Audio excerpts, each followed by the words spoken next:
భారతీయ సంస్కృతి మనిషి జీవన విధానానికి విలువలు నేర్పిన గొప్ప వారసత్వం. ఈ సంస్కృతిలో తల్లిదండ్రులకు అత్యున్నత స్థానం కల్పించడం యాదృచ్ఛికం కాదు.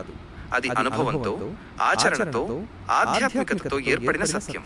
తల్లిదండ్రులే ప్రత్యక్ష దైవాలు అనే భావన కేవలం ఒక నానుడి కాదు, అది మన సంస్కృతి మూలసూత్రం. హిందూ ధర్మంలోని ఉపనిషత్తులు మాతృదేవోభవ, పితృదేవోభవ అని బోధిస్తాయి. అంటే తల్లి, తండ్రిని దేవతలుగా భావించి సేవించడం మనిషి ప్రధాన కర్తవ్యంగా పేర్కొంటాయి. రామాయణంలో శ్రీరాముడు తండ్రి మాట కోసం రాజ్యాన్ని త్యజించడం ద్వారా విధేయతకు పరాకాష్ఠ చూపించాడు. ఈ సంఘటనలు మనకు కుటుంబ విలువల ప్రాముఖ్యతను గుర్తు చేస్తాయి. ఇస్లాం ధర్మంలో కూడా తల్లిదండ్రుల పట్ల గౌరవం అత్యంత ప్రాధాన్యత పొందింది. పవిత్ర ఖురాన్ తల్లిదండ్రుల పట్ల దయతో వ్యవహరించాలని, వారిని ఎప్పుడూ బాధ పెట్టకూడదని స్పష్టం చేస్తుంది. ప్రవక్త ముహమ్మద్ సల్లల్లాహు అలైహి వసల్లం తల్లి పాదాల క్రింద స్వర్గం ఉంది అని చెప్పడం ద్వారా తల్లి పట్ల ఉన్న గౌరవాన్ని అత్యున్నత స్థాయికి తీసుకెళ్లారు.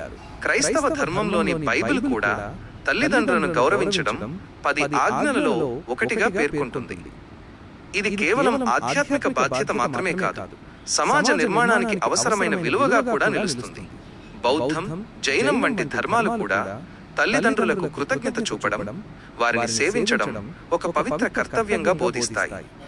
ఈ అన్ని మతాల సందేశం ఒకటే: తల్లిదండ్రుల పట్ల గౌరవం మనిషి ధర్మం.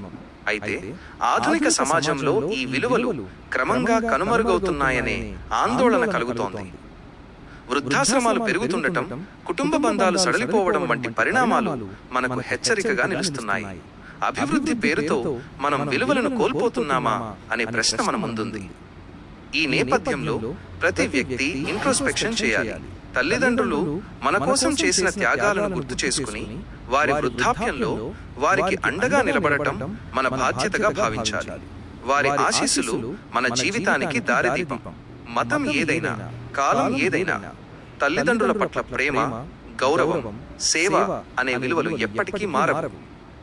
ఈ విలువలను కాపాడుకోవడం ద్వారా మాత్రమే మన సమాజం సుస్థిరంగా, సాంస్కృతికంగా బలంగా నిలుస్తుంది.